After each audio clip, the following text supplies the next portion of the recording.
There is absolutely no economic incentives for operating the relays.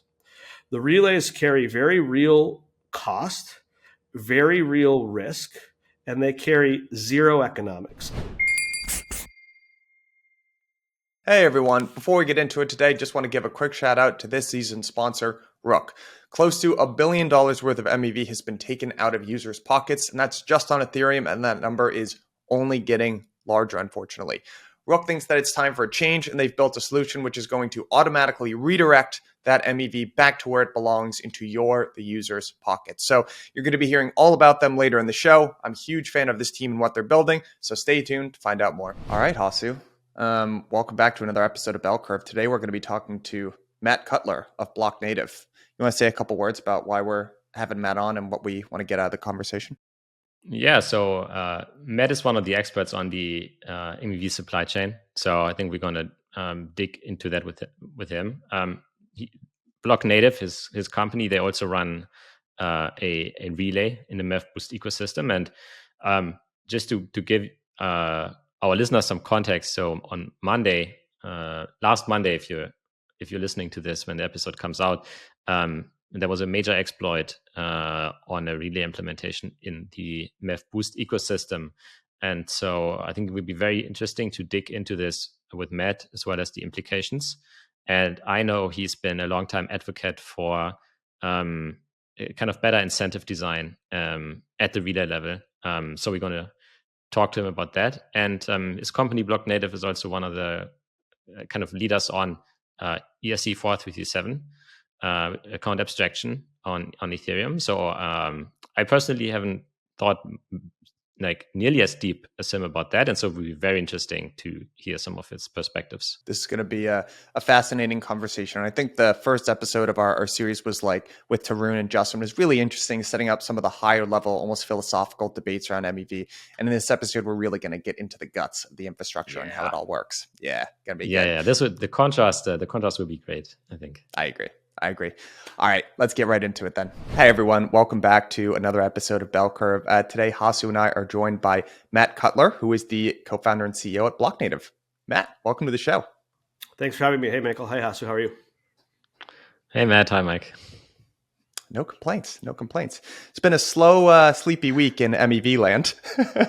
My little dad joke to kick the show off. And I think what we want to talk about today, we really want to get into the guts of the infrastructure that supports MEV. So the first, I think, episode of this season was kind of high level and introducing a lot of the sort of philosophical arguments around MEV. And Matt, what I think Hasu and I are very interested in is kind of getting into the guts of how it all actually works. And I think a theme of this conversation is going to be how the infrastructure required to support Ethereum today is actually getting more and more complex, which I think is an interesting theme to kind of dig into.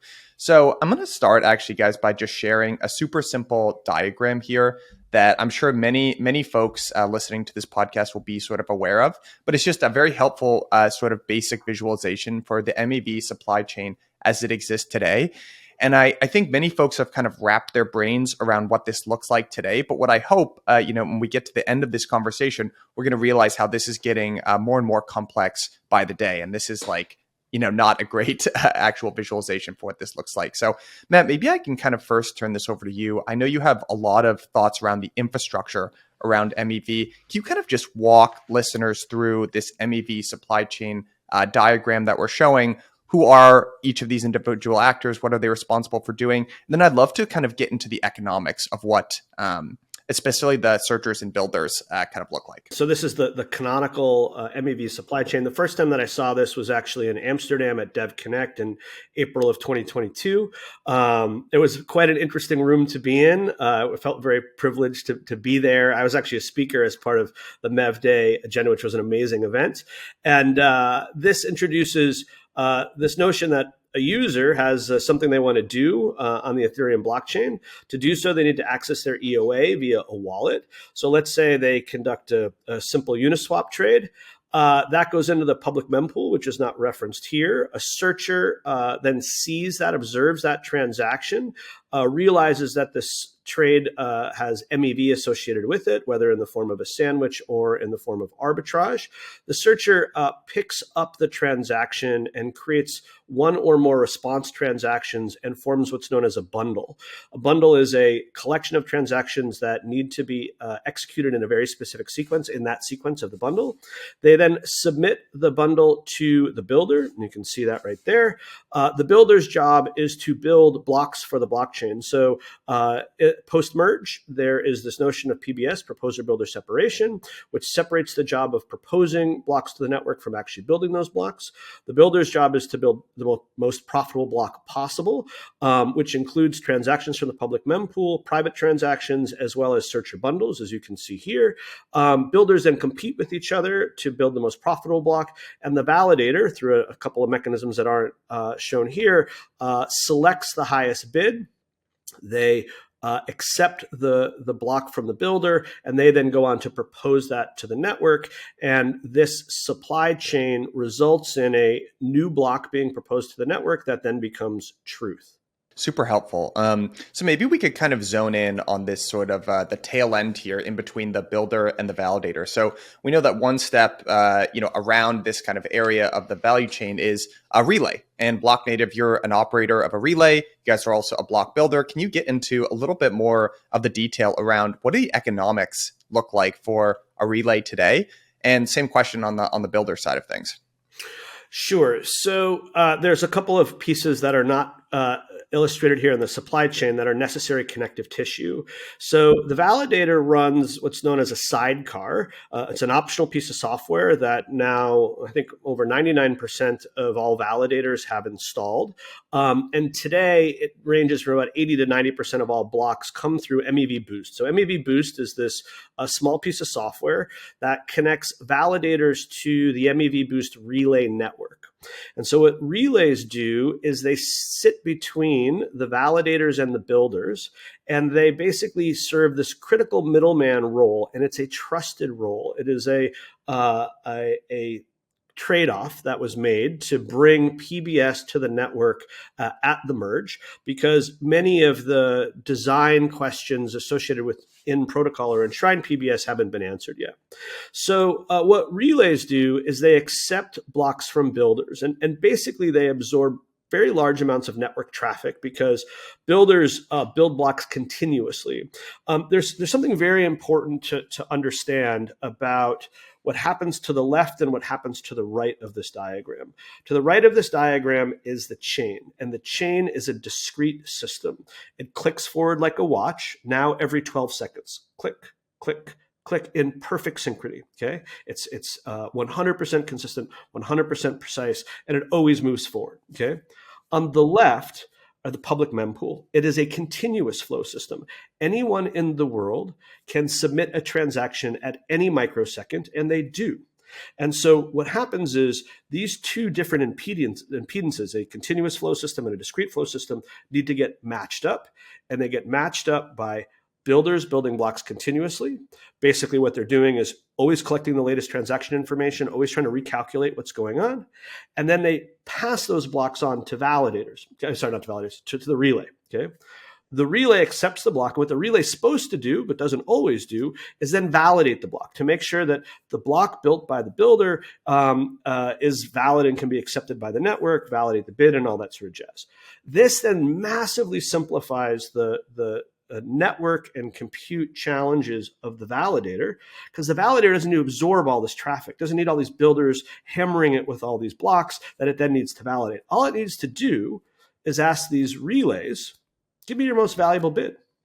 And I'm going to trust the relay that that's going to be a valid block that I'll be able to accept by the network.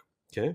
And so what's interesting is there's some subtlety here. There are multiple relays in operation today. At the moment, there are 11 relays that power the Ethereum network, but only 7 of them have more than 1% share. And there are actually only 6 independent operators because there's a specific operator that operates multiple relays today. Okay. And so it's pretty centralized, more centralized than any of us would like. And what happens here is the validator who's running MEV Boost can selectively enable one or more relays. Okay. And so the validator can choose which relays they pay attention to. And there's a whole bunch of policies associated with that. Certain validators say, there's no risk. I might as well listen to them all I'm trying to do is get the highest bid. Other validators have specific policies, like I'm a US-based entity. I service institutional clients. I can only accept OFAC STN compliant blocks. So I will only listen to relays which offer that capability. They filter out certain sanctioned transactions. Conversely, there's other groups that say the opposite. We don't want any censorship. We want open network access. And so we'll only listen to relays that are non-censoring. And believe it or not, there's weird crosstalk between them. So there's large US entities that only take non-censored transactions. There's global entities that only take censored. And it's a lot of complexity in all of this. Now, these relays, without the relays, the network doesn't operate, okay? Meaning that the MEV Boost network is entirely dependent on them. They require 100% uptime, because if they don't do their job, you have missed slots. They require high degrees of network connectivity because they need to be able to accept blocks continuously. They require high degrees of CPU because you have to simulate these blocks and make sure that they're valid and don't contain various sorts of bad action transactions. And there is absolutely no economic incentives for operating the relays. The relays carry very real cost, very real risk, and they carry zero economics. And in fact, if your relay doesn't do its job or there's some misconfiguration and you miss slots, the validators often expect reimbursement. So they have negative economics. And so it creates this very significant point of exposure. And then there's something that's quite subtle here, which is at the consensus layer, we care very deeply about client diversity, independent code bases. So if there's a bug in any one of these consensus layer clients, the whole network doesn't suffer. Well, today, there's only two code bases for relays. The Flashbots relay, which is open source and everybody else runs, and the Blocknative Dreamboat relay, which Blocknative alone runs. So there are two code bases, but there's only one relay that's operating the diverse one.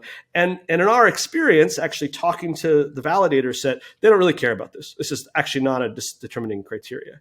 And so one of the things we're trying to do is encourage more teams to participate as relays and to either develop their own relays to encourage relay diversity or to adopt the alternate code base, i.e. ours. And again, there's no economic advantage for us in doing so, but these are all factors that create points of exposure in the network. And this week we saw one of those points of exposure get exploited, which is unfortunate.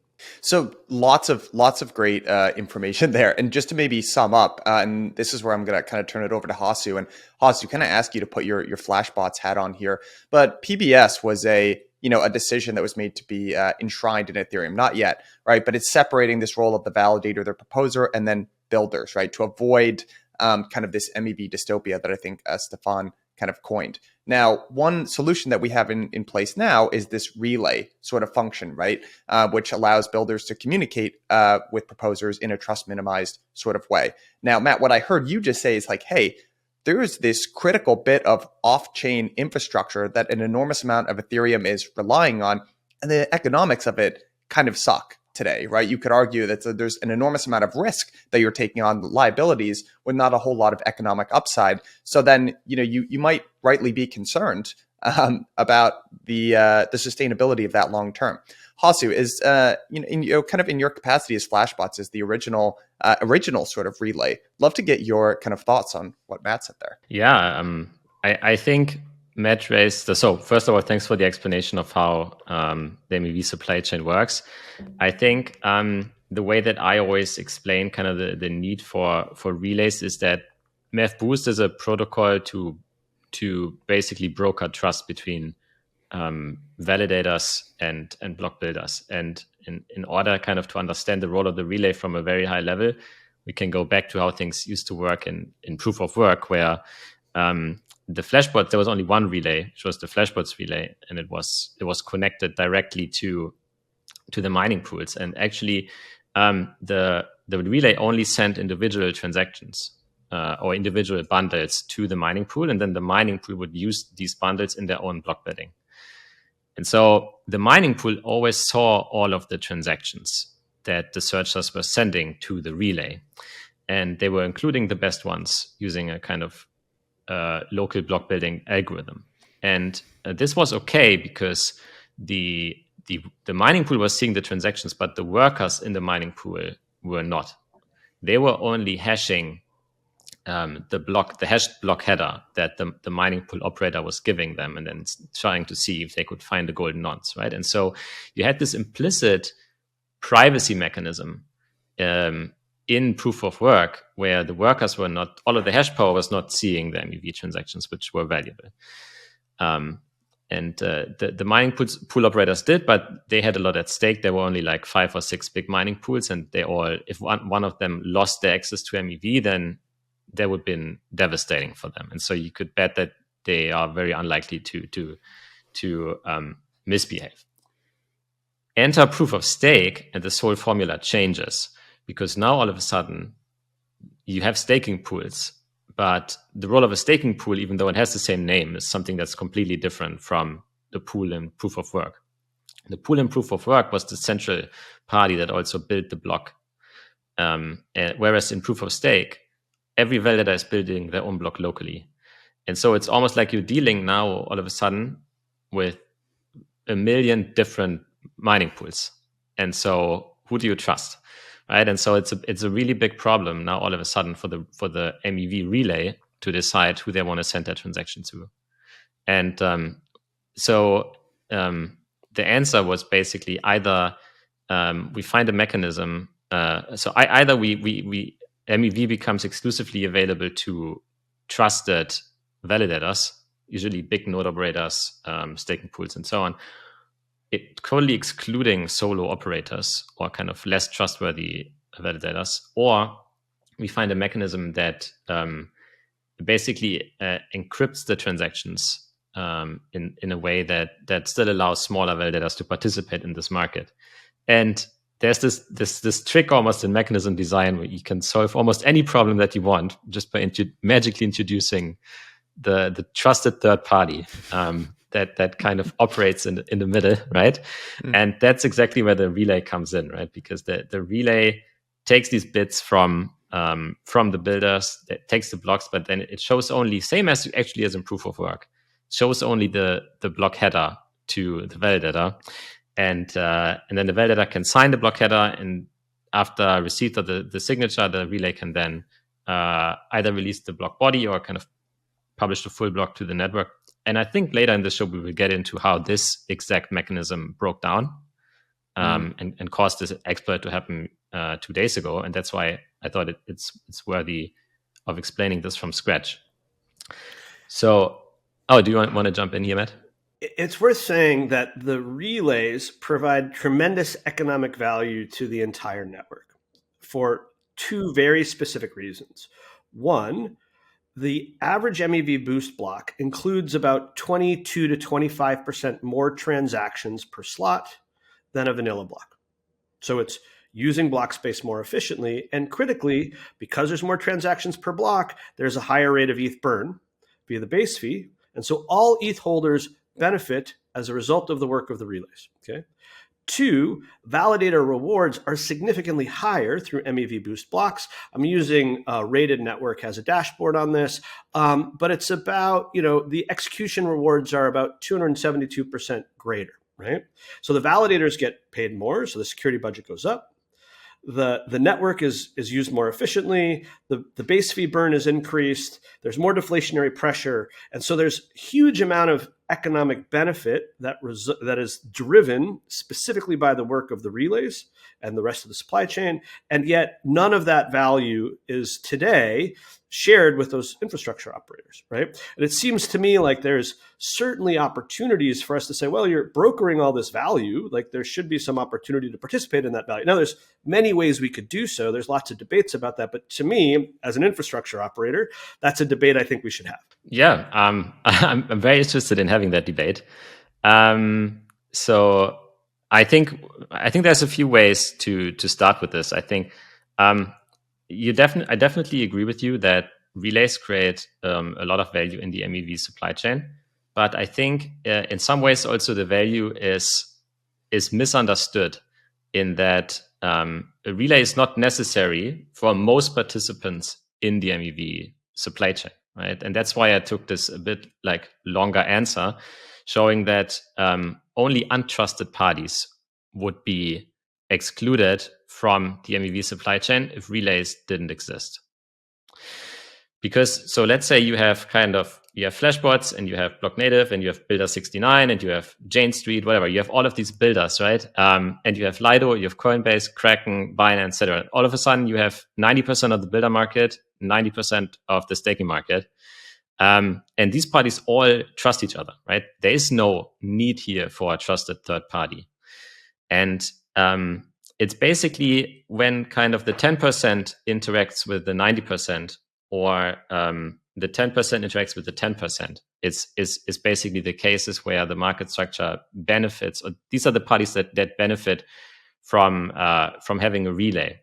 And I think it kind of points to at least in my position at Flashbots, I have been critical about the possibility of monetizing relays, not because I think we don't want to, right? We'd love to make money from this if we thought it was possible, but we are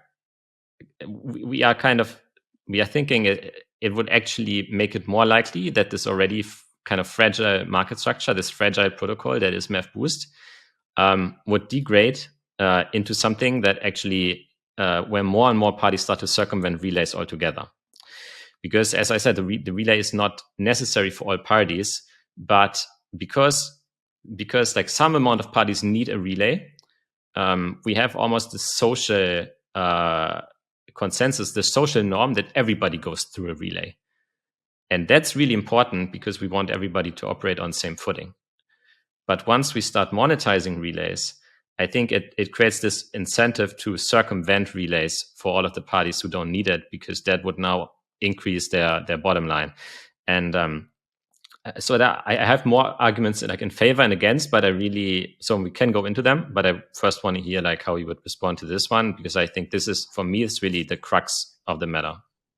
Sure. So, at the end of the day, right, we want to have an openless, trustless, and permissionless network that anyone can participate in. So we don't want to professionalize the security budget and the staking layer. We want independent stakers to be on equal footing as everybody else, right? So that seems pretty enshrined to the ecosystem, and sort of, I don't think anyone's arguing that that's something we want to reconsider, right? Two is, today I will agree that the market is fragile, but the market doesn't have very many participants, and there's no incentives really today to increase participation. Okay, so my view of this is what we want lots of relays.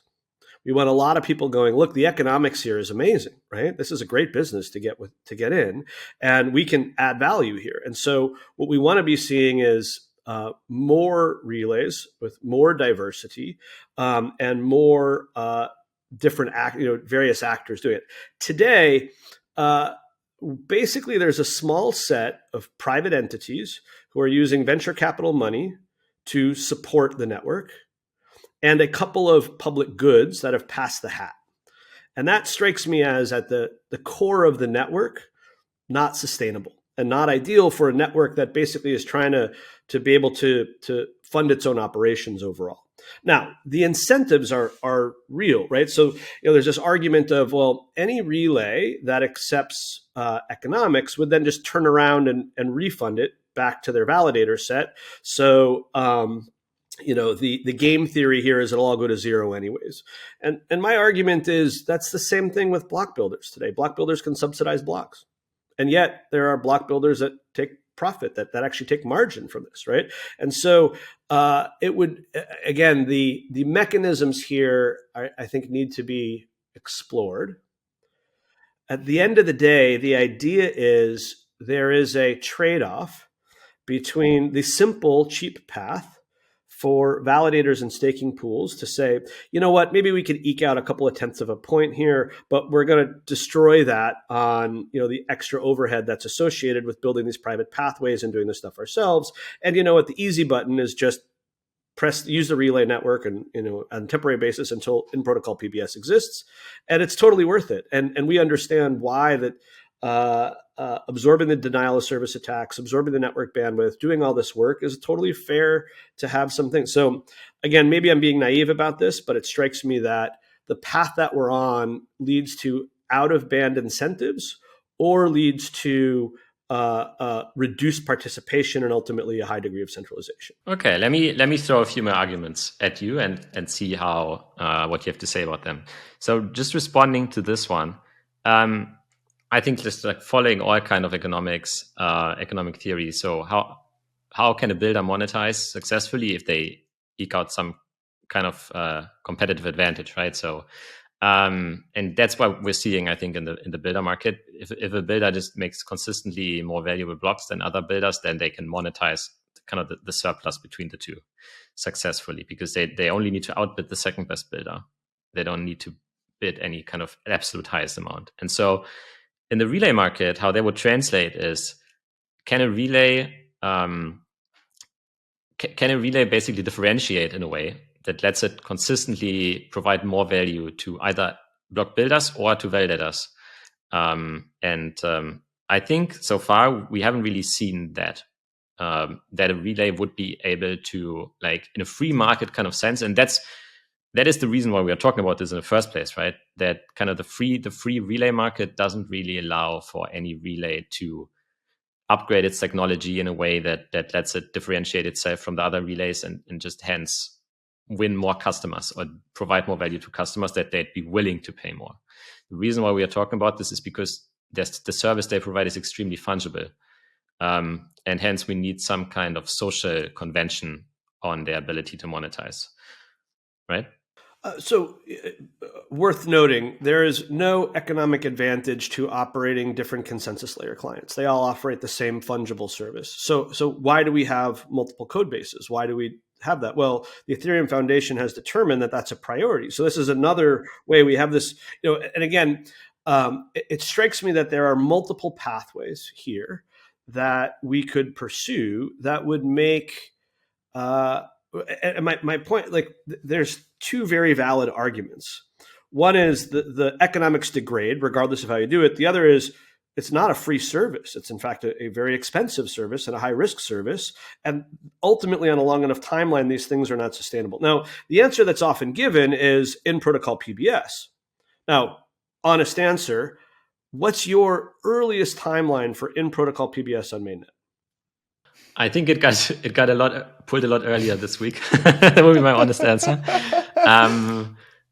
So, like, no, I mean, I think it depends. I think so. If this now became kind of the number one priority for the Ethereum roadmap, but without any kind of emergency timeline, then I'd say 18 months.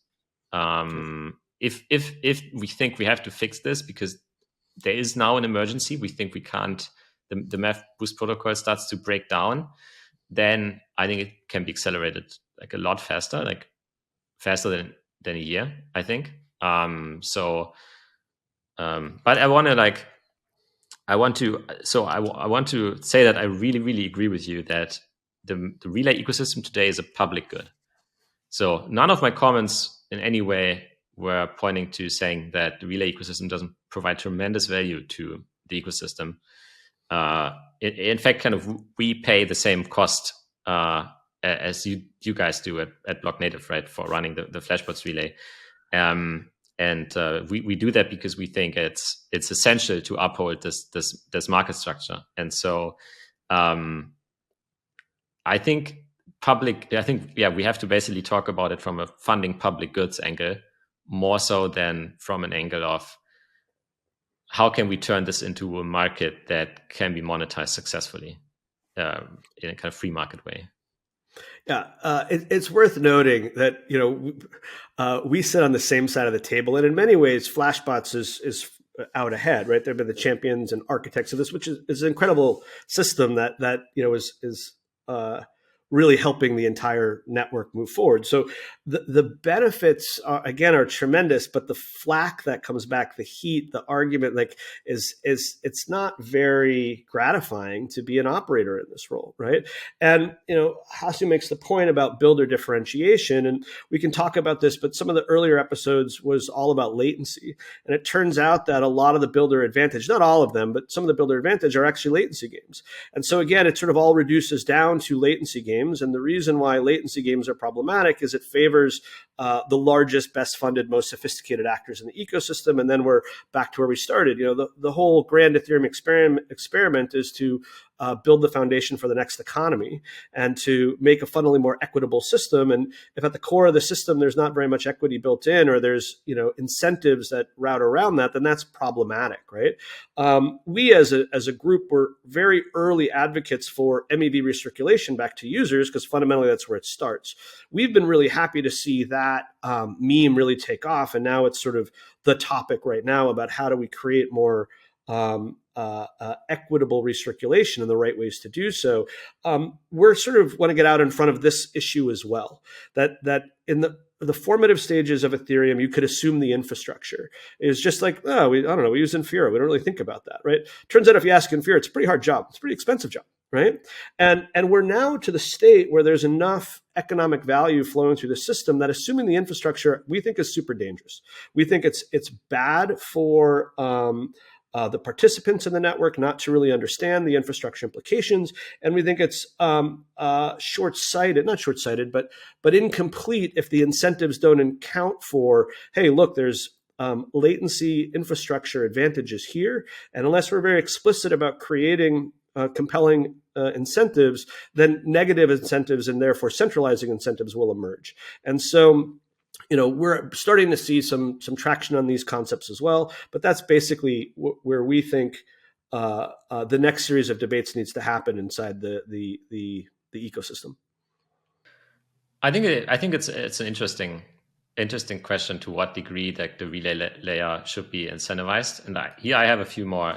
We can do like a quick lightning round, because I do want to hear what you have to say about the rest of these arguments. So, for one, you were saying we want many relays. And I would say, I don't think it's so clear that we actually want many relays, because like having 10 relays is not twice as secure as having 5 relays. In fact, every relay makes the system more fragile in a sense, because you only need one relay. If you're a builder, you only need one relay to defect and cheat in order to steal your MEV. And if you're a validator, you only need one relay to lie about the validity or the bit size in the block in order to steal your MEV from you. So the relay is actually in the position to steal MEV from both participants, right? And so if you have 9 honest relays and 1 dishonest one, then all of a sudden the whole system breaks down, right? And so how do you think about that? Well, you'd mentioned the prior state under proof of work, right? Mm-hmm. So under proof of work, we had thousands of machines that were securing the network, but they were aggregated into a small number of mining pools. And it turns out that the mining pool operators are the ones who determine the block template. And so there were like 4 or 5 entities that basically nobody on the network could mention. If you could mention one, you knew Ethermine, you didn't know anybody else. And with totally opaque structures, totally opaque governance, totally opaque policies that were basically determining which transactions got in and in what order. And this was widely, and by the way, they were then listening to a single relay MEV geth. And this was widely perceived to be, overly centralizing and risky, because there were a small number of actors that were able to determine the behavior of the network, right? So enter the merge, enter MEV boost, enter this architecture, which we think is a massive improvement over what came before, without question. And yet we're basically going back to where we were before. There's 4 or 5 entities that determine what happens, right? They have opaque incentives, and by opaque I mean like there's private investors who fund us, who basically say this is a good use of their capital, and at any point may say, yeah, we're not so sure about that, or maybe, hey, let's figure out some alternate mechanisms to monetize these capabilities. So if we just think about it objectively from the point of view of the network, having a critical dependency on a small number of actors that have independent incentives is not healthy, right? So on the spectrum of, do we want fewer relays or do we want more relays? Do we want fewer participants or more participants? my general tendency is more is better. Now, to your point, each one has to then stand up on its own merits, right? Each one has to then go out. Another risk for relays is you got to go and lobby the validators to say, hey, you should adopt my relay.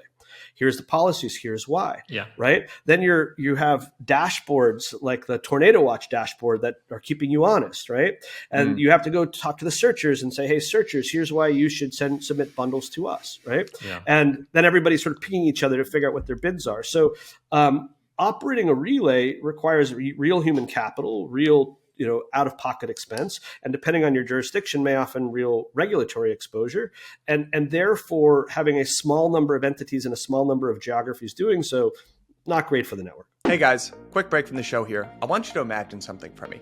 Imagine swapping 2 stablecoins on chain, paying $0 in gas, and instead getting a rebate of $2,000. This is something that's actually happened on chain.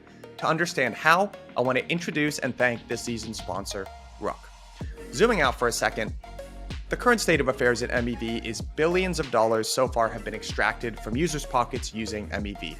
Rook is coming in and saying enough is enough. Blockchain should drive value to their users and the applications they use. It is time to leave the hobbyist era behind us if we want to move forward and we want to get this right. That's why Rook has built a custom blockchain settlement network, and it's one that gives you full control over the entire transaction lifecycle. Today, you can connect to an open source Rook node. The Rook protocol will automatically match, bundle, and auction your orders and transactions in seconds with zero gas overhead.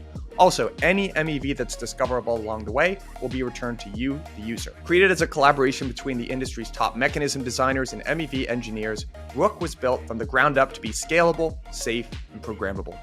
You can get your own mempool, choose searchers and builders, and link your mempool with others to discover even more MEV. You can define how the MEV is shared and delivered as well. And Rook can basically process anything from transactions to meta transactions and more. This is the way that blockchains basically should have been from day one. So if you're a user listening to this, here's what I want you to do. I want you to go to your wallets, go to your favorite app, your node provider, and say, hey, I want you to be working with these guys, Rook. I want the MEV that I create to be redistributed back to me. If you're a developer and you want to stay ahead of the game, the best way to do that is to follow them on Twitter. They are at Rook. Or even better yet, slide into their DMs. They are lightning responsive. They'll get you set up today. And if you do slide into those DMs, as always, please tell them that I sent you. What I want to get into here a little bit is some discussion about the builders, because honestly, for me, even going into the season, I think that was the part of this ecosystem that I had the least, like when I closed my eyes, it was very difficult to imagine like who those people were and what they were doing. But just to like bookend that last section that we were discussing, could you, either one of you, or maybe Hasu, because you wrote this whole postmortem on the exploit, can you explain what that exploit was, that like how that ended up happening, why that was such a big deal, and then we can kind of get into like who the builders are today. What the relays transport from the block builder to the validator is basically this valuable payload that contains the MEV transactions, right?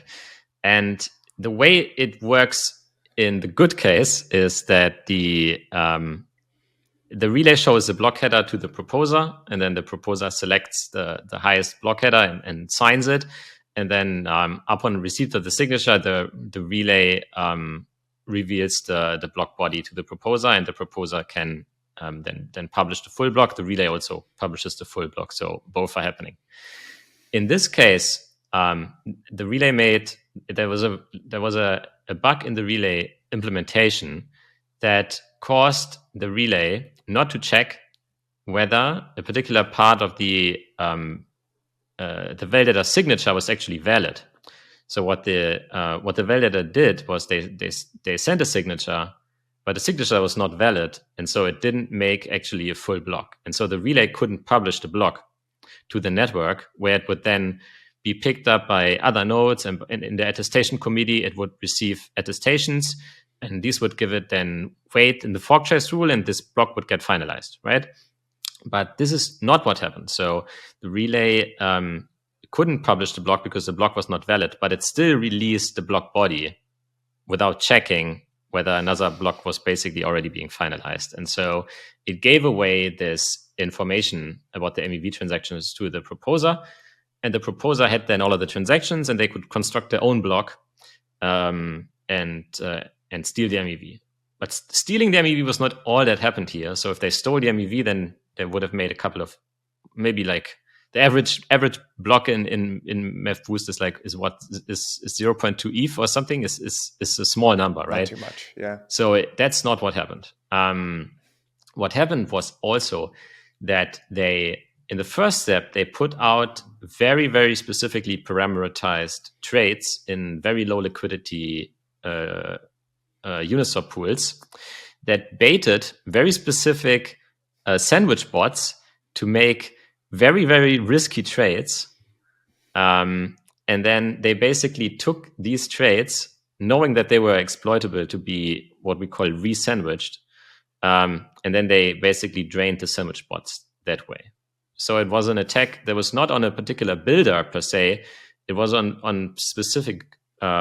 It basically exploited two things, right? Yeah, it basically exploited kind of a vulnerability, if you will, in like the searcher strategy, and it combined this with a vulnerability in the relay, which revealed the block body. And kind of putting these two together, you had this explosive cocktail where I think 4 builders lost collectively.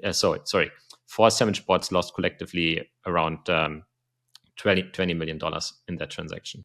Wow. Two things to add here, right? So the forensics here are pretty interesting. So the relay successfully validated the block signature, which of course it has to do, but there is actually additional fields in the header payload.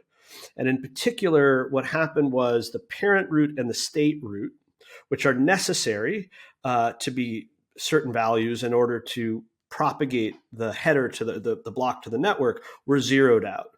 And the relays in this case the code did not validate every field, because the assumption was, why would you do this, right? So this was the first example post-merge of a malicious validator, of a validator operating on the network that was specifically trying to exploit.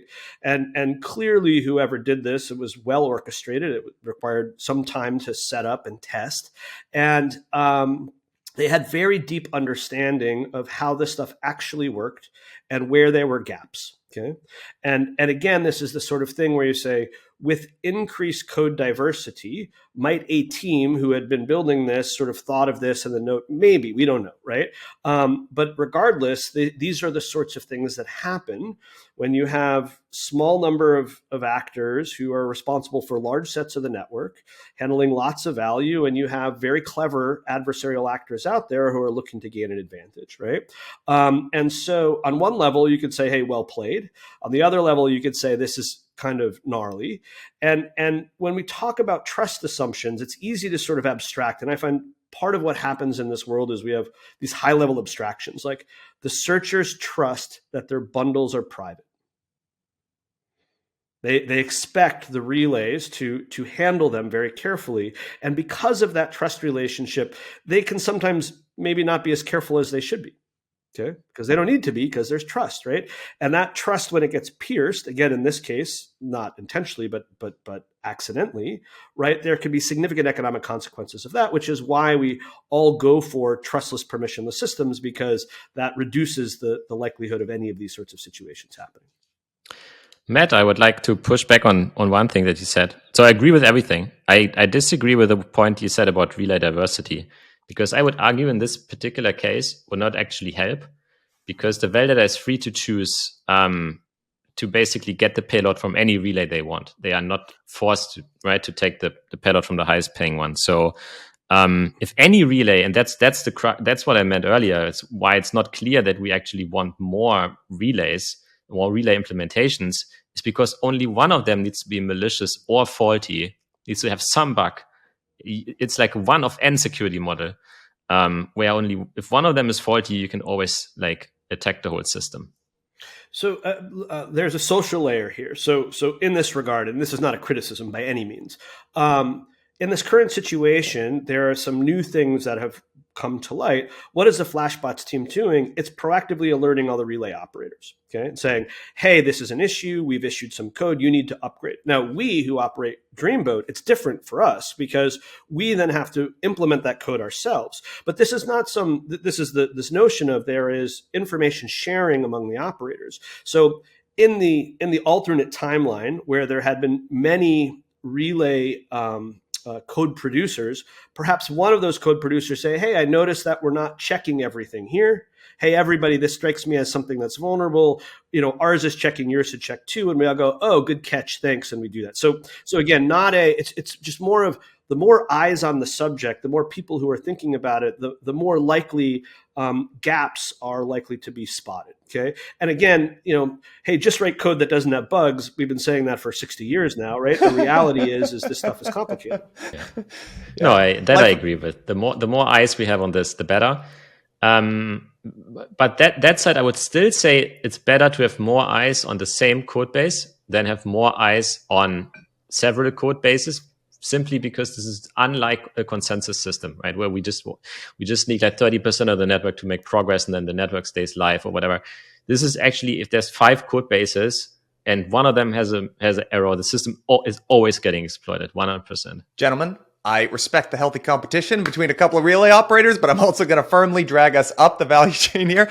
Mike, this is an issue that's been debated between the Bitcoin and the Ethereum community, actually, for I think as long as Ethereum exists. This idea of like having multiple client implementations versus a single one is the oldest battle lines that exist in crypto.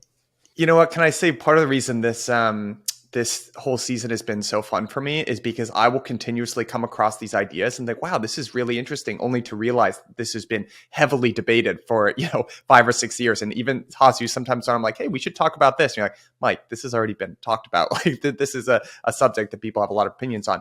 But I think where maybe I could just interject my own opinion a little bit, and maybe from a little bit more of an outsider's point of view, is I think, when we're talking about this exploit and who it impacted, look, there are 2 ways of looking at this. On one hand, it's very easy for me to say, hey, the groups that were exploited here are searchers, which are basically just hedge funds, right? And this isn't even the most sympathetic corner of the searcher community, right? These are people that are running sandwich bots. So I don't think anyone, let me play the world's smallest kind of violin here. On the other side of things, Matt, I heard your point about there are certain rules that you'd like in how this system needs to interact, remain trustless. And while I think there's almost like a right way for searchers to lose money, but you don't want them to lose money because they can't trust, right? Once you pass the bundles that they assembled to builders.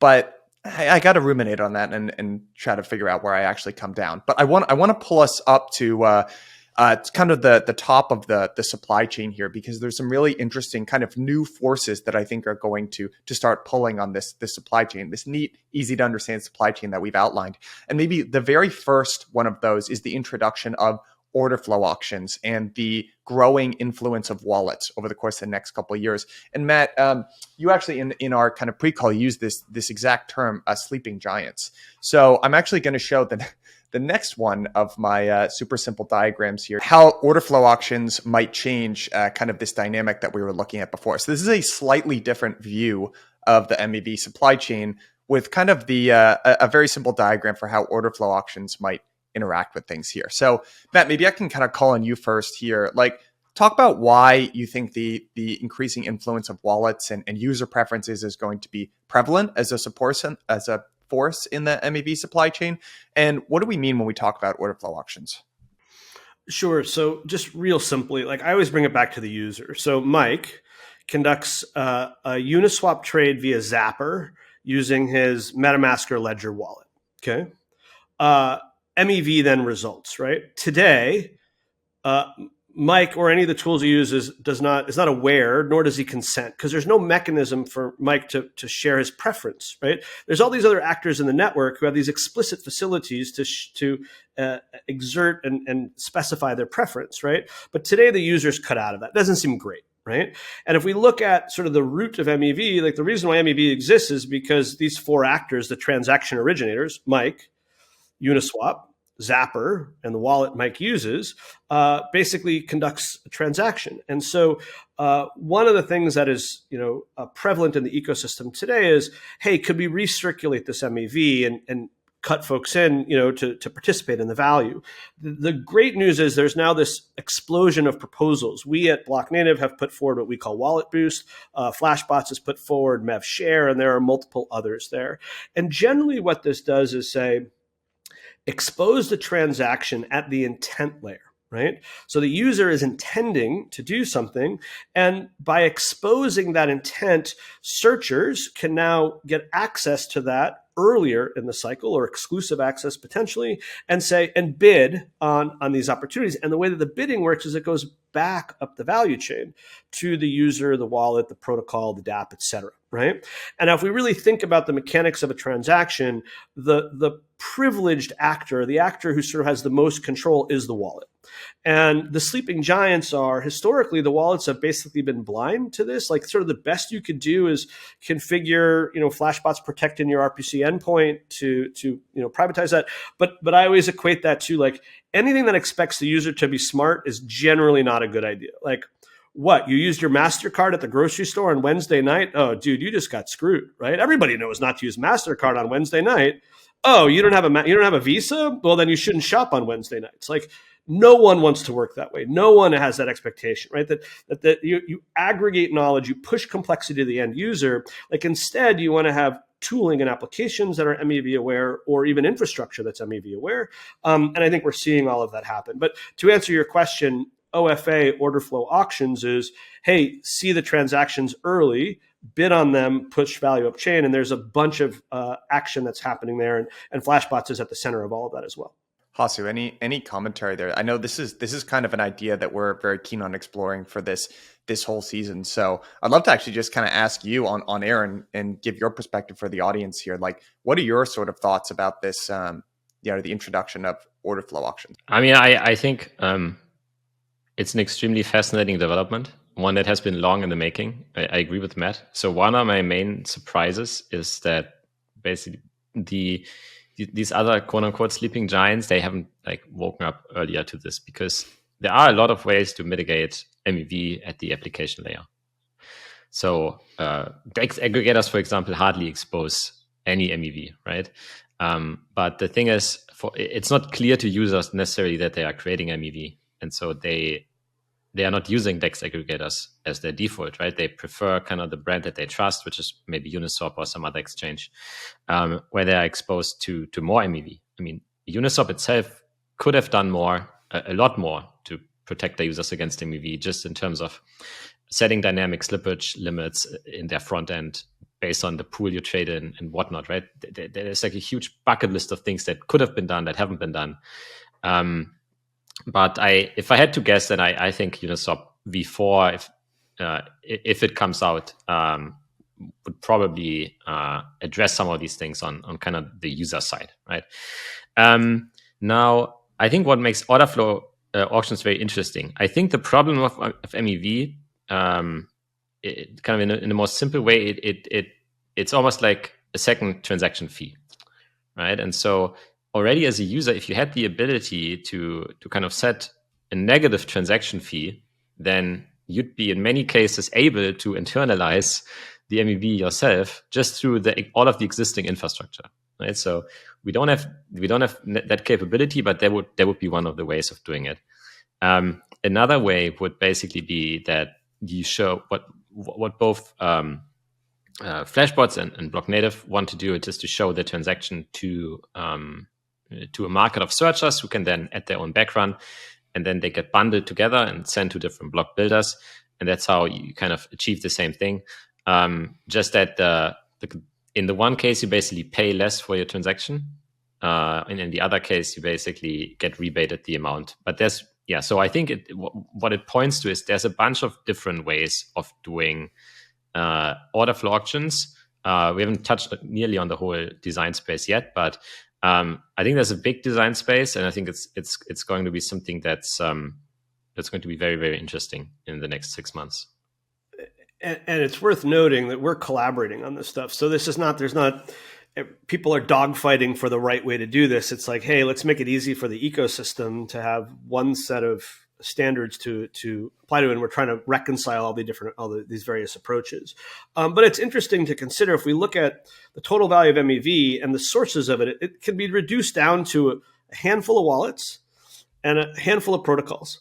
And there is already evidence that some of these entities are moving to internalize that. So, I have no foreknowledge of Uniswap, but Uniswap built their own wallet, right? And so now Uniswap is taking control potentially over more of the supply chain, and therefore could, imagine Uniswap as a builder, imagine Uniswap as a relay. Again, not suggesting that that's what's happening. I have no knowledge of that. But suddenly you go, oh, there's this whole section of the MEV, the actual economic value that gets cleaved off and internalized to that system. And how do we feel about that? Is that good or bad? And this is when I talk about out of band economics and centralizing forces. These are the sorts of things you go, that's a little maybe concerning. Yeah, I think you're absolutely right. I would love to. This is my kind of mental model for this. Before getting into crypto, actually, I was a consultant, and our sort of specialty was steel. And I got way deeper into the weeds than I would ever want to or need to revisit on how the steel supply chain worked for someone like GM who's building a car. And similar to that very simple kind of diagram, you can almost imagine like a mill who actually produces the raw material steel at the base of the supply chain. Then there are service centers that kind of cut up these enormous coils of steel. And then there's these kind of tier 1, tier 2, tier 3, where maybe you take a more manageable block of steel, you mold it into the shape of a car or a car door. Then there's someone who puts the electronics and the window on that car door, and then the OEM basically is assembling like 5 or 10 large parts at the end of that chain. And there was always constant competition in between who was exerting leverage over that supply chain. And there were different parts, you kind of get that basic understanding of how the chain works, but then you look at individual ones and, there are some mills that also have their own service centers. And there are some, tiers that kind of have like, they will make the car door and the electronics and the window. And it's just not as simple as you might otherwise think. And there's constantly, you're trying to pass like commodity price risk across the different parts of the value chains through contracts. You're constantly trying to negotiate like, hey, I understand what your margin is. That's like way too much. So when I hear all of this, my mental model and framework for this is, wow, there's going to be an actor at the top of the value chain, either through wallets or returning MEV to users, that's going to suck some of this MEV that was being generated away from searchers, builders, validators, and potentially relays if they end up charging. Is that the right mental model? Should we be expecting some of the MEV that was kind of allocated to this bottom portion of the value chain to be moving up? I think you have exactly the right mental model.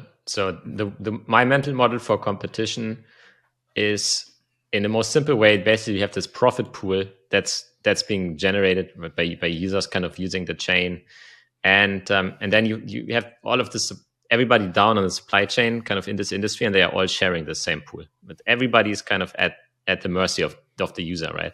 And you have in the supply chain, you have different parties that are all kind of powerful in their own way. And usually powerful means they are kind of there's a lot of concentration at that particular step. So for example, in the PC industry, right? Intel and Windows are kind of they used to capture like 95% of the profit, even though a lot of other components go into making a PC. It's just because they were dominating their respective step in the supply chain, right? And so it's very similar actually in MEV and in crypto, where you have MetaMask. MetaMask has 80% market share in the wallet market, and Uniswap has 80% market share in the exchange market, and it gets very, very hard to, I think, for anyone else to compete with these two giants in the room, right?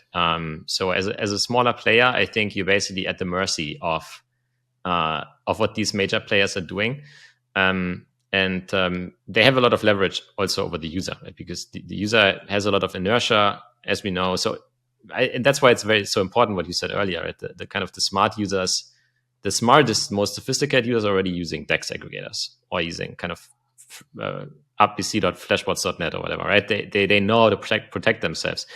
It's kind of the users who are not as sophisticated, who kind of inert, who lose all of this MEV. And yeah, they are kind of the users who basically just follow the default that their wallet gives them or the default that the exchange gives them. And so this equips these participants in the supply chain with a lot of power. I would agree. I think the metaphor is an apt metaphor. And it's worth noting in the era of the Model T, you'd have raw iron ore come into a a Ford factory and you'd get a car that comes out the other end. And this idea, this totally vertically integrated thing could control quality, but at the end of the day, proved to be wildly inefficient, right? And so I think one of the things that we as an ecosystem sort of strive for is modularity and competition at each stage. But again, this requires adequate incentives at each stage.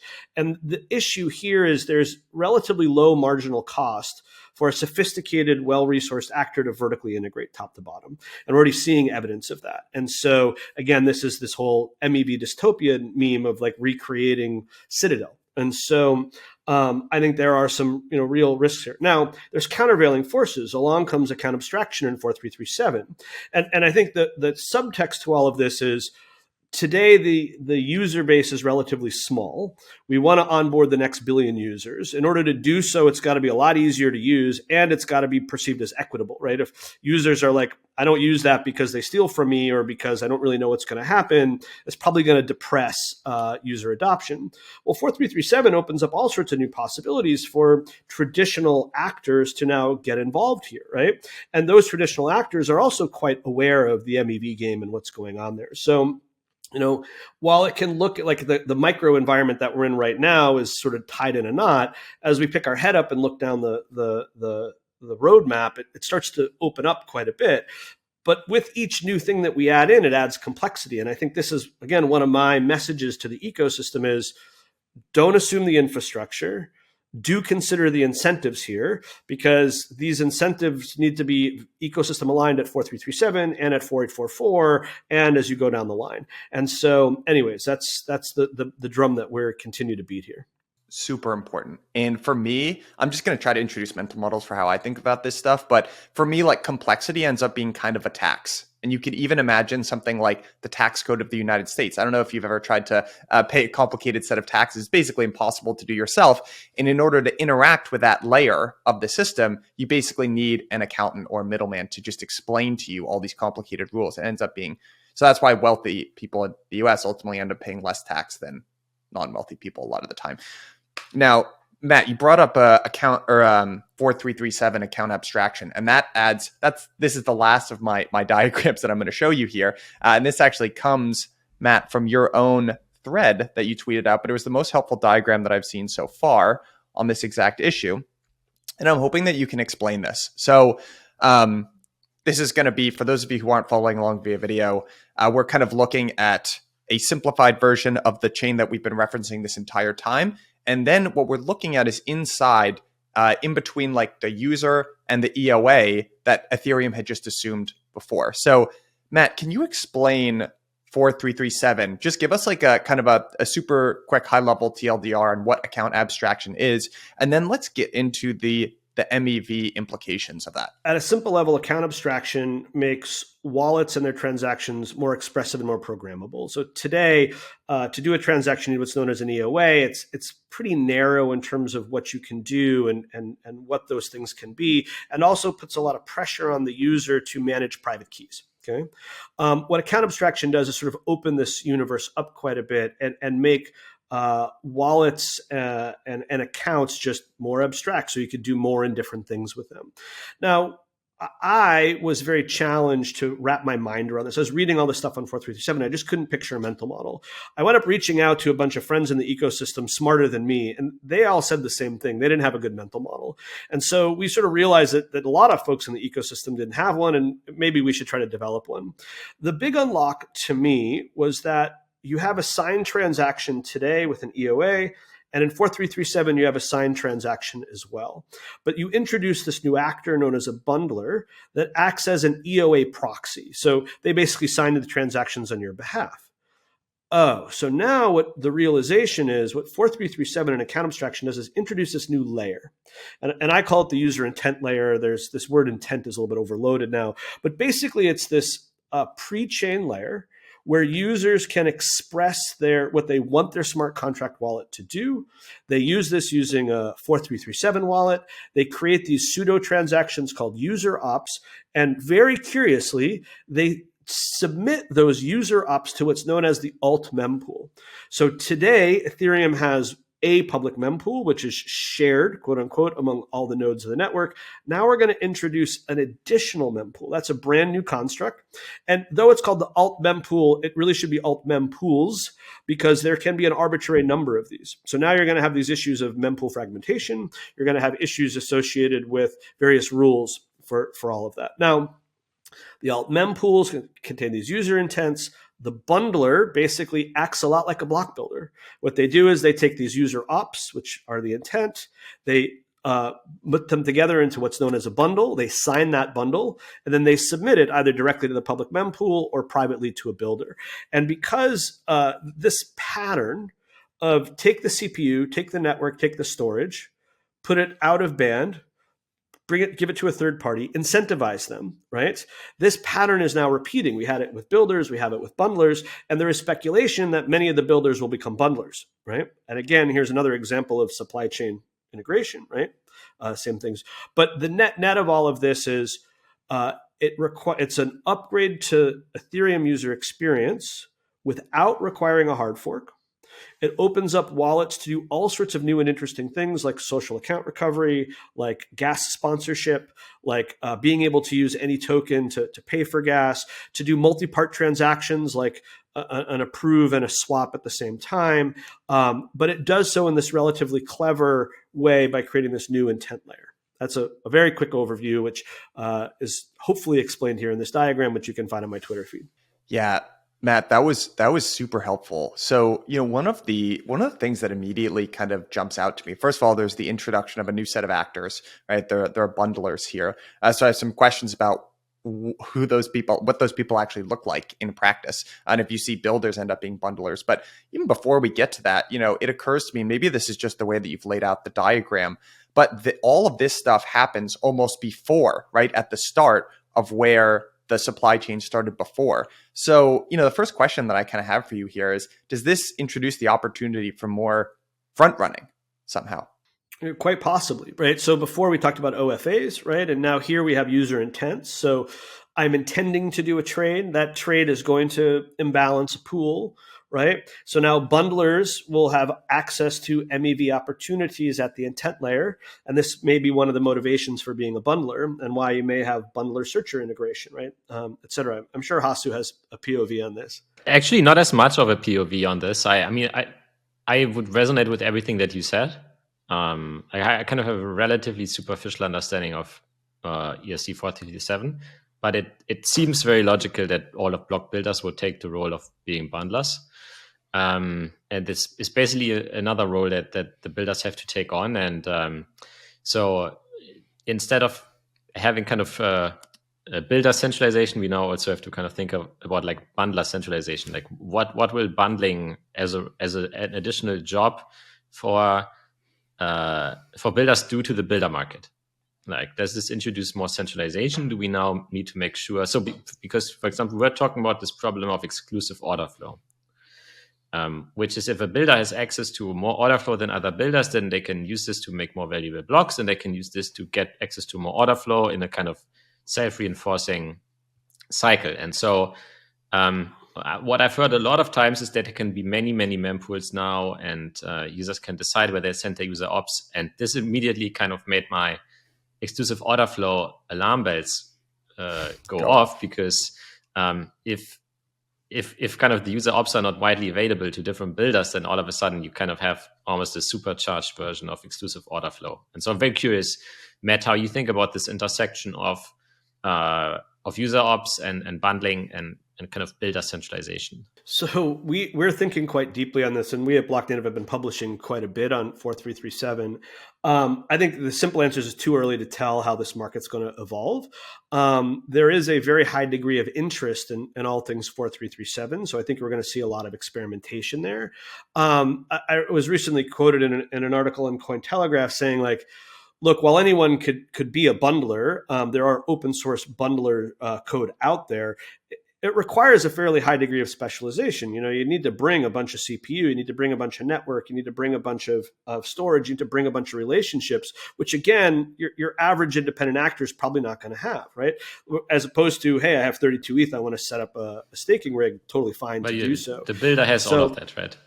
Yeah, exactly. And so again, builders who have okay to marginal economics today, you look across and you say, oh, we can reuse our existing capabilities in this new area. We can layer on another game that we play. That's great, right? So it strikes me that these games are going to get more complex, but also there's again this pattern, right?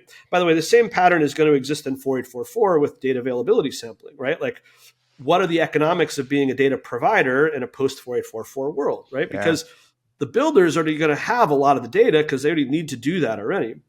By the way, side note on all of this, mempools are by definition ephemeral. There is no record of that. We at Blocknative archive everything. We've actually archived the entire Ethereum public mempool for 3+ years now. And we're working right now to open source this for research purposes because we believe it's in the ecosystem's best interest that this be a public good so that researchers can understand these games that are happening. And so there's a bunch of effort underway right now to contribute this to the ecosystem in an organized fashion, largely because more visibility here is going to be better than less visibility. I want to say that's really awesome. I didn't know about that yet. So it's cool, not public yet. We're working towards it. Hopefully we'll have more to share coming up. But again, as part of being a positive contributor to the ecosystem. But let me just give you sort of a timeline that we think a lot about, which is credit card issuers now can turn your credit card into an Ethereum wallet, a 4337 wallet. And you can use your credit card, you can use your points balance to pay your gas fees. Okay. And you as a user, when you're trying to get your Ticketmaster thing, you could get your NFT and have it on your credit card, all brokered via 4337, stuff. Right? With credit card issuers basically driving massive influx of new users who aren't even aware they're using Ethereum, who aren't even aware of this stuff. They just know like, oh, my ticket's on my credit card. It's super secure. I can move it around. There's no ambiguity like I have via StubHub, right? Like this world is coming and coming rapidly, okay? This is going to be highly constructive to the network in terms of influx of new users, we believe. But now we're going to have entirely new actors who come from a different ecosystem who are going to have different incentives, right? And so how are these games set up? How are these roles set up to facilitate that in a way which is not massively centralizing? This is the stuff that we're spending a lot of calories on at Blocknative. Matt, yeah, super well said. And the more I dig into account abstraction and what 4337 solves, I think it solves some of the foundational roadblocks that have kept a lot of people out of crypto thus far. So I kind of think it's this entirely new force that's really going to change. I think it has the opportunity to onboard a whole lot of people. And, rather than speculate kind of wildly here, but I hadn't even thought of that entire possibility. So there's a lot to ponder. And Hasu, you and I can kind of unpack that throughout the course of this season. Maybe we can get Visa to do that because I just read, it's so funny. I read Visa's, the kind of the company history of Visa. And their original vision actually was kind of this payment. So it's not about credit at all. It's about creating a payment network that can tap into any source of wealth that you have, no matter what it is. And it kind of interchanges between them in an extremely seamless way. The history of Visa is worth digging into. It's a fascinating company, but I'm of a certain vintage where I remember when credit cards, you used to put it like a piece of carbon paper and you'd go and you'd basically imprint. So the thing is credit cards have raised numbers for that. And the reason for that was a usability thing, because before that, you would write it out by hand, took time, and was error prone. So Visa, actually the earlier versions of it, basically developed this like, oh, we can process people who are standing in line faster if we raise and we provide this little machine, and then I can move customers through and I have a lower error rate, right? That pattern, Visa embracing usability improvements to streamline payment, is like over and over and over again. Today, what do? I use my watch, tap, tap, takes like a millisecond, right? And so I think that these sorts of innovations in our ecosystem make this world a lot more familiar to some of these actors, right? And there's some really smart people at many of these organizations who I think would be happy to share their perspectives. Guys, maybe closing question for you here. Let's take this sort of bright future, right, where people can use their Visa cards to do a lot of the stuff in the transactions in crypto today. I have a feeling that might be the point where regulators start to get a little bit more involved in how MEV works. Like you'd have to imagine, right? If people are, spending, tens or hundreds of billions of dollars on their Visa cards every year, and that's being settled through crypto networks, I feel like that's the point where I'm actually not sure. I should know probably what regulatory body would really care about that. Definitely the SEC cares a lot about like best execution and stuff like that. So maybe just to end this as maybe kind of a hypothetical, let's say, Matt, what you just described ends up happening during kind of the next cycle, right? Where Visa through 4337 basically opens up this entirely new world of being able to buy things on chain with your credit card. I mean, how do you envision sort of the increasing presence of regulation in crypto impacting everything that we've just talked about? Well, so it's an interesting situation to ponder. These entities, and I won't speak to Visa specifically, credit card issues are already money service businesses. They're already highly regulated entities all the way around the world. Mm-hmm. So, they can say, this is familiar to us, so there's this big barrier. So like, are the crypto companies going to figure out regulation, or are the regulated entities going to figure out crypto? That's the race, right? One. Two, these very large actors, and it's worth noting, Visa is the largest financial service company by market cap by a lot. If you actually look that up, it's shocking sort of how large of an entity that is. They can help shape the regulatory environment. They're a different class of actor. And so it might be quite constructive for us to go, hey, finally, we have the intention of these large players who can create a more rational regulatory environment that we all can participate in. I tend to be optimistic about these sorts of things and know some of the folks at various of these entities and believe that they're generally beneficial actors. But I think that's one of the big debates that's going to be happening and one of the big battlegrounds to follow. I will say that the mainstreaming of all of this will be net constructive for the ecosystem, but there'll be a bunch of interesting arguments that happen along the way. Figuring out the regulation is extremely difficult because you never know what's going to happen. I think Visa is already testing. In fact, I was just Googling on the side. They've been testing already payments on USDC, on Ethereum for a while. And so I wasn't even thinking about that when I brought in Visa, but it seems like very factual, a very like actual example. Given that development. And I think I want to also say that like account abstraction is so much more than just paying, like gas sponsoring, paying stuff in another area. I think the most underrated aspect is probably security. So I think it's just the one of the biggest frictions about more people coming into crypto is basically the risk of losing funds or making some of their wallet inaccessible to them. And that's why to everybody who I bring into crypto, I always advise using Argent or some other, or Gnosis Safe, right? And I think this is something that account abstraction also provides, just the ability to have smart contract wallets where you have a native way of recovering your key. And that could even be through a service where, for example, you use like a centralized service that you trust to recover your key, but they can't steal your key or something, right? So there's all kinds of schemes here. And I think I really agree with Matt. I mean, this really has this idea of account abstraction really has the potential to supercharge the user experience of crypto in a way that no other proposal has done over the last 4 to 5 years. There's a closing comment I want to add here, which is MEV is unavoidable, right? Like we wish we could just sort of scrub it away. And the truth is that MEV is everywhere, right? The original sin that we have suffered in Web3 is that it's open and exposed. That MEV, when it's controlled by a private actor, is okay, right? And that is SEO, right? We all understand that search engine ranking, the first ranking is more valuable than the 15th. We all understand there's games you play to get ranked higher. And we don't really begrudge Google for managing that whole process. I mean, now we're beginning to, but like it's okay as long as it's private, right? I mentioned Ticketmaster before. We all understand that the later we call for concert tickets, the worse tickets we get, right? And the earlier you get, the sooner you get, right? And as long as Ticketmaster manages that, it's okay.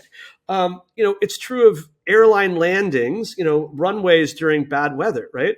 The airlines that rent the most gates, right? They get preferential treatment when they need landing rights, right? That's why if you live in the Bay Area like I do, you fly United. Why? Because when the weather gets gnarly here, which it often does, they're more likely to take off and land, right? And so there's all of these examples of preferential ordering and extracting value as a result in the regular world. What's different here is that it's open and exposed and transparent, which we would say is better, but it creates all sorts of new levels of scrutiny. And so as we go forward, as we onboard new users, as we create new capabilities, the MEV is going to be here, right? And it's going to be transparent as well, whether it's transparent as it's happening or it's transparent after the fact. And I think the opportunity that we all have is to create incentives for all the actors to make sure that the system we wind up with is both decentralized, not prone to regulatory capture, and as equitable as we can possibly make it. So that's the exciting part of participating in the space. Well said, Matt.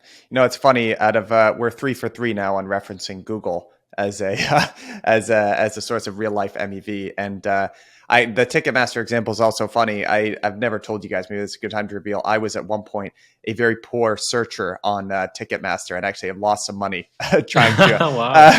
Wow. My co-founder Jason, he actually I always joke that he dragged me into some bad investments pre-Blockworks, but there was one time a Jerry Seinfeld concert in Manitoba. That was a sure thing if you bought these tickets, that you could flip them for at least 2x. I didn't flip one of those tickets. I lost. I took a bath. So anyway, that was the end of my own real life searching. Did you go in a tent though? I think that's the most interesting question. It was February in Manitoba. I couldn't get anyone to go with me. All right, gentlemen. This has been a super fun conversation. Matt, thanks so much for coming on and joining Hasu and me. My pleasure. Thanks for having me. You can follow me on Twitter. I'm at M Cutler. You can find us at Blocknative. And if you're attending any of the major Ethereum events, I'm usually there. Please do come up and say hello. I love to engage in this stuff, as you can tell. All right. Thanks, guys. All right, Hasu.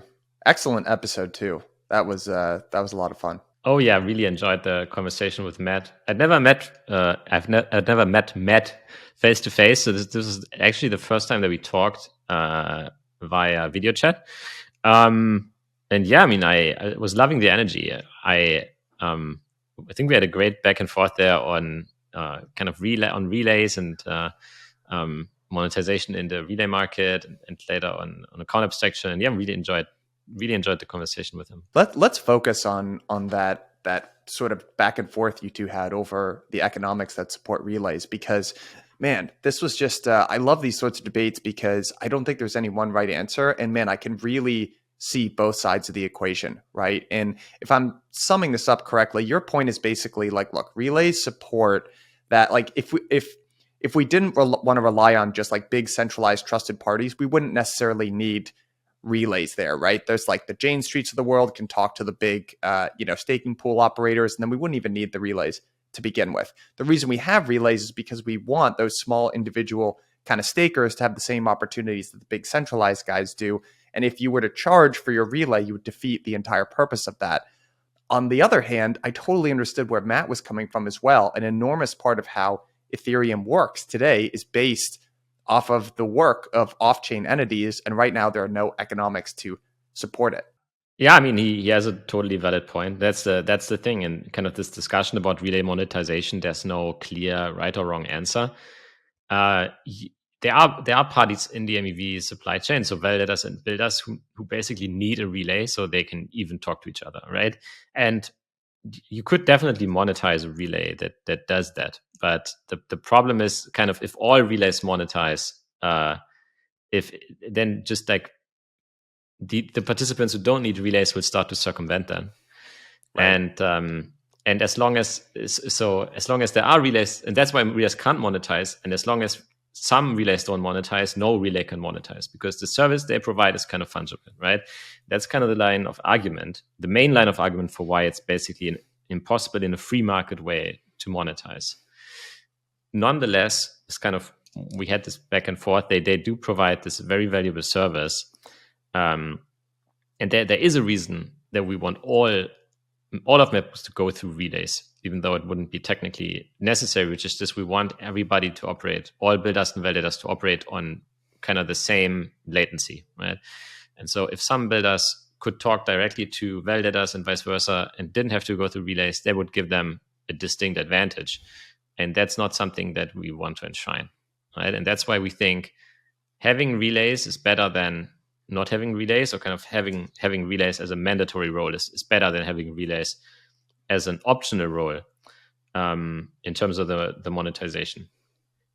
Then we had these other arguments. I thought the security back and forth was really interesting, right? Because I think the point on how many relays should there be and how many relay implementations should there be is very nuanced, because it's not as straightforward as saying that having more relays makes the system more secure, because you only need one relay to be broken or to cheat in order for the whole system to break down in that case, right? Of course, that relay can then be kind of removed from the rotation, but it's very tricky, I would say. One idea that I'd like to, I found myself thinking when you guys were having this discussion was, I wonder if some of this couldn't be solved by kind of this, again, going back on this idea of fee preference, in which like maybe there's another way to monetize the role of being a relayer without just charging, like a per transaction, the amount of transactions that flow through the relay, for instance. So like, let me to give you an example, like Google, right? Like one way, assuming that the payments infrastructure supported it, you could think about monetizing Google is I'm just going to charge people who want to make searches, right? Maybe I'll charge 1 cent for each search. But because of the way their business model was structured, they wanted to get a whole bunch of market share and they wanted to get all these people searching and improve the product. So they didn't charge, but they found some other way of monetizing, which was through ads. And like one idea I kind of found myself, and this happens all across financial markets. Like the example that we talked about, like Fidelity as a brokerage, they no longer charge $5 fees. So they're having to change to all these other business models behind the scenes. And one thing I just found myself wondering was, is there another way that you could monetize your role as a relayer that isn't just charging for the amount of transactions that flow through it? You know what I'm saying? Yeah, I mean, I hear you, but I just can't imagine anyway, because you're dealing with highly rational actors here, the validators maybe to a lesser degree, because they are also interested. They do make trade-offs if it's about making the network more decentralized. We saw that with validators adopting relays that are non-censoring, but that pay less, right? So that was interesting. But on the builder side, definitely, builders are not making any trade-offs here. I think most parties in the supply chain are highly rational, and it doesn't matter how you package a fee. I think it's always going to be felt at the end of the day by these actors, because they don't care about any dimension other than price. And so I think that makes it very, very hard. Yeah. You might be absolutely right. That's why I was just, considering trying to see if there's another angle there, way to solve it. One of our co-founders of Flashbots, Phil Day, and he actually, we're going to have on later this season, maybe. So don't want to say too much, but he actually makes another point. I'm very curious what you think about it. But he has another argument against taking a fee at the relay level, which is he doesn't want to enshrine the relay as a commercial role, because I think that's the relay market is very interesting in the sense that we want relays to be this time-bounded role that should eventually be replaced by an in-protocol solution. And if you had a way to make relays profitable, you could kind of boost their number and their professionalism now. But what happens when it's time for them to go disappear? Do they go gently into the night, or is it or is it more of it like miners when at the merge, etc., right? So I think you never want to become dependent on someone who has this commercial interest on their continued existence. I have to think about that, but that sounds pretty compelling. Actually, I do sort of understand that. Yeah. One aspect that I wanted to, I haven't ever actually asked your opinion on public goods, and I kind of have some thoughts about this, but it's an idea that you hear a lot in crypto, and I would say particularly the Ethereum ecosystem. And oftentimes, maybe to take a little bit of a cynical or slightly less charitable version of this idea, oftentimes when you're facing a problem of mechanism design, or when the economics of a particular subset of the infrastructure might lead to an outcome that you don't like, there's this kind of tendency to say, well, let's just make it a public good. And if I was really putting my cynical hat on underneath that, part of the reason that really works is because there are these gigantic foundations, right? Like that have an enormous amount of the token supply, and they can kind of be this actor in the space that says, just be a public good, don't worry about your economics. We will help you with the economics. And forgetting like kind of free market versus kind of centrally planned thinking behind, like not even approaching it from that angle. Sometimes I just kind of end up thinking to myself like that will work for a little bit, but eventually, those funds run out. So I never really asked you, like, what are your kind of thoughts about public goods in general? What are my thoughts on public goods in general? Well, I think you have to start at the very high level, because in crypto, there are a lot of like libertarian or kind of ultra liberals, right? Who would say there's no such thing as a public good, right? Everybody that should everything that should exist, that the free market will find a way to fund it. And I think that's definitely not the case. There's many examples for things that are not excludable, right? And where there's simply no way kind of to build them in a for-profit way, but that are nonetheless extremely valuable. And I think that's one of the, if I had to like, the way I think kind of about government in general is it should do like at least three things. One is like create the foundation for orderly markets. The other is to fund public goods, and three is kind of to put a price on negative externalities. And so that's kind of my very high level mental model. And so in Ethereum, the closest thing we have to a government is maybe the Ethereum Foundation, although we have some other players here like Gitcoin. Consensus does a lot of public goods work. And so we at Flashbots do a lot in the MEV supply chain specifically, right? And so we do have players who do public goods, and it's great that we kind of instilled, and I think it's very much due to like Vitalik's focus on public goods and the EF's focus on public goods, but we were able almost to instill this expectation in a lot of projects that if you're in crypto and you make money in crypto, then you have this responsibility of giving back to the ecosystem, give back to public goods funding, which is amazing. And I think that is really important. In the MEV supply chain specifically, so we often get asked at Flashbots, why is this like why does this have to be a for-profit company? And the answer that we always give is that the MEV space has so much money gushing around. There's so overwhelming kind of financial incentives that if you're kind of a firm that relies on being funded as a public good, that relies on donations in order to build the market structure, then you're ultimately not going to be able to compete with these players who are for profit, just because there is so much profit, right? And so you basically get crowded out, or you get gobbled up, right? To the point where you rely on the donations from exactly the players who you're trying to regulate. And I think that's just not sustainable, right? You need to have a certain weight that you can bring to the table.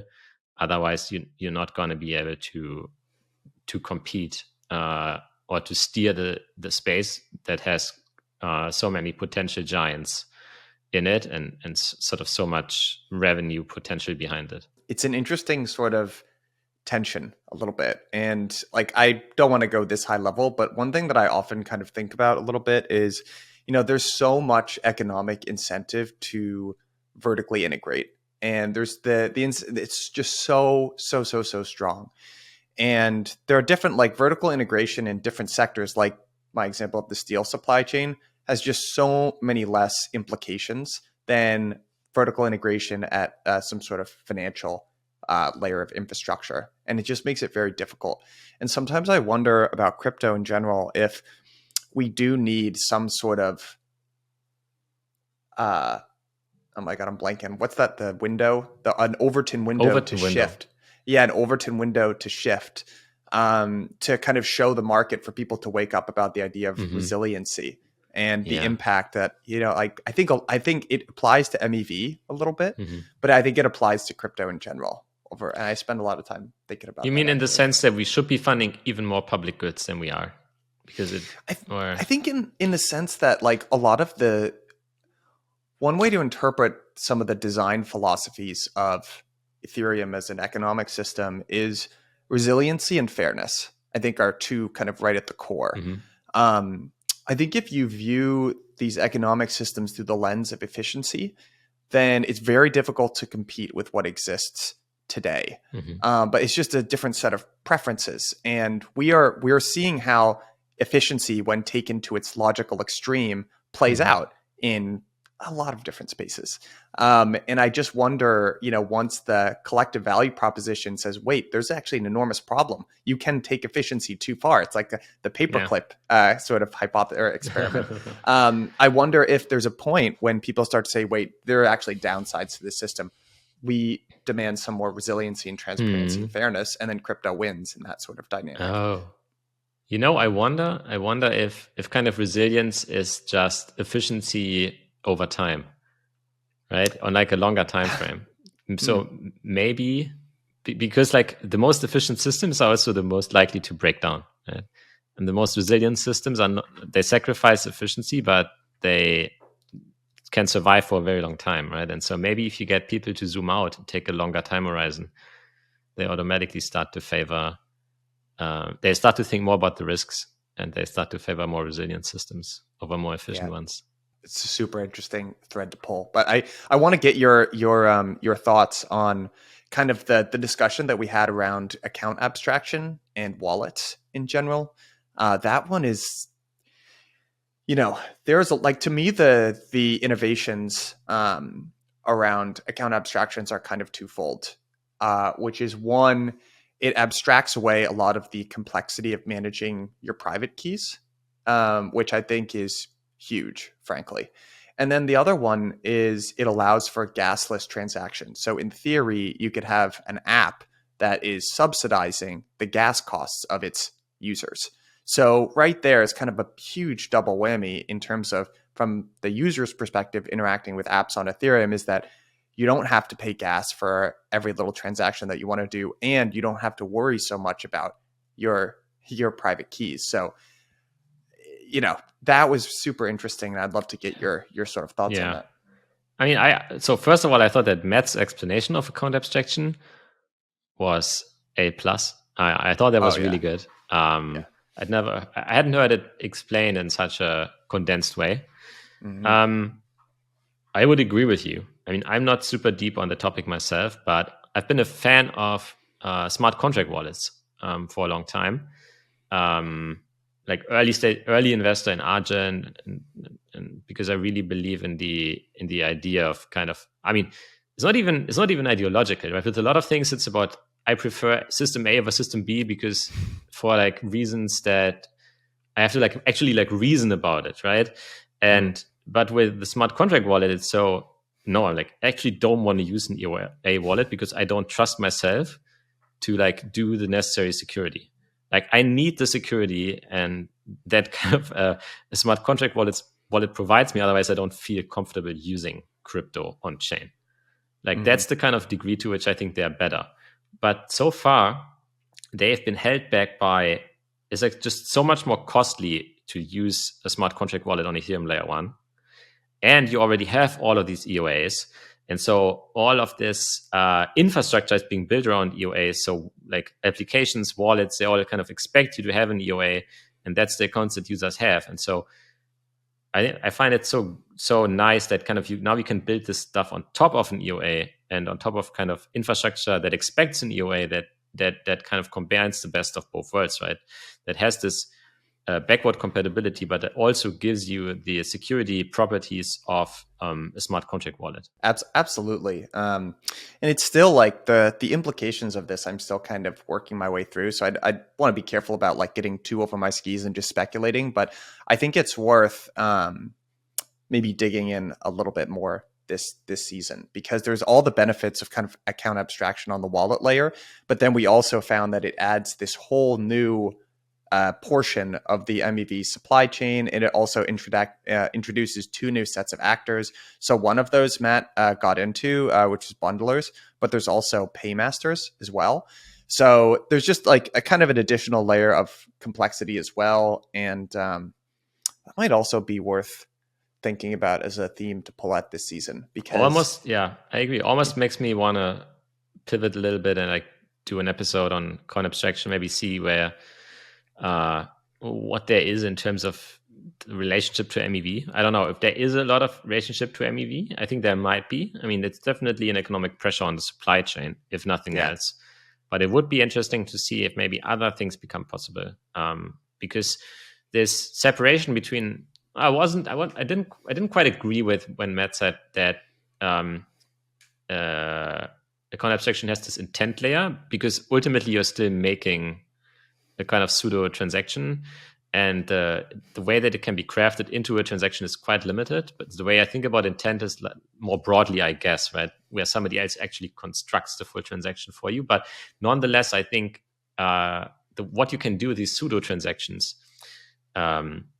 I think that would be very interesting to explore. I have a feeling that you can do like a lot of things with that we also want to do with Suave, about programming, like basically expanding the range of preference expression that users can have.